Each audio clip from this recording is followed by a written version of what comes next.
Now, the next thing I often recommend to my families is that you want to keep a consistent bedtime routine. Now, a consistent bedtime routine is a brain and body connection. Okay, you're cueing the brain and body, it's time to start shutting down for the night. And for many kids with special needs, it creates predictability around sleep, so it's easier for them to go to sleep. And kids with special needs need predictability, they need routine.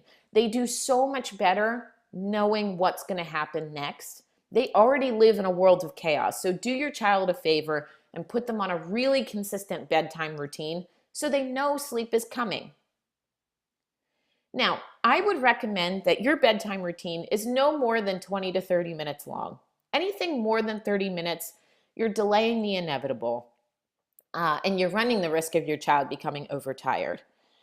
If for children whose bedtime routines are less than 20 minutes, it's often not enough time for the brain and body to really wind down and get ready for sleep. Okay?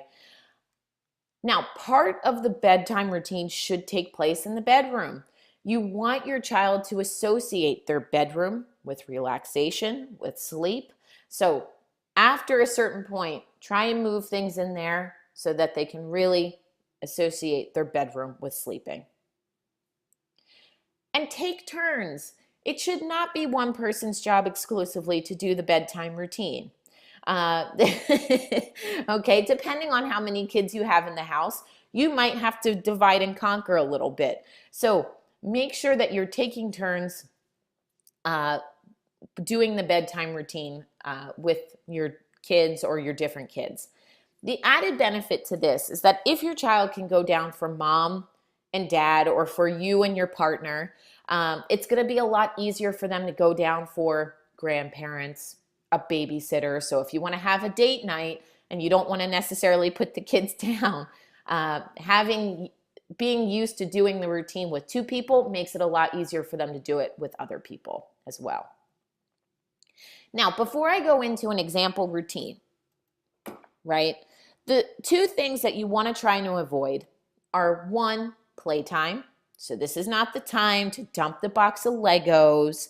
This is not the time to start roughhousing with dad. Playtime should not be a part of the bedtime routine. You wanted to keep it relaxing, okay? And of course, screen time.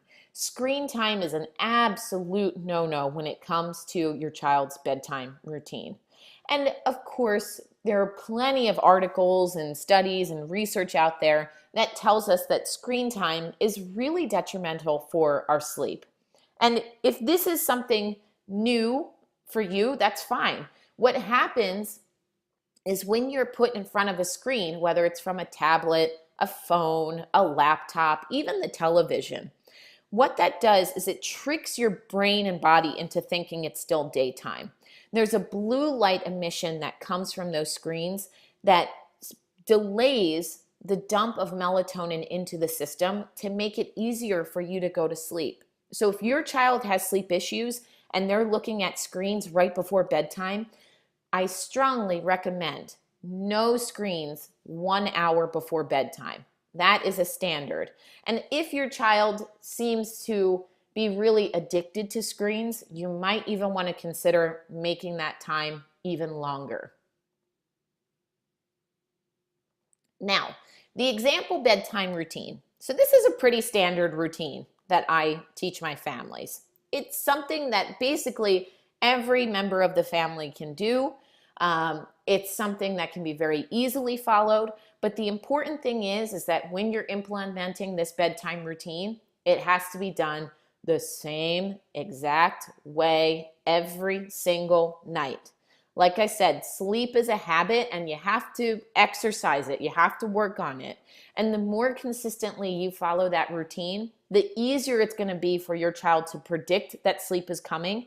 And if you're working on making your child more independent in their sleep, their bodies and brains are already going to start winding down during the routine, and it'll be easier for them to go to sleep independently if they know what's coming. So if you're starting a bedtime routine or if you've tried it in the past and it just didn't work, Do it again, but make sure that you're doing it in the same exact way every single night to a T.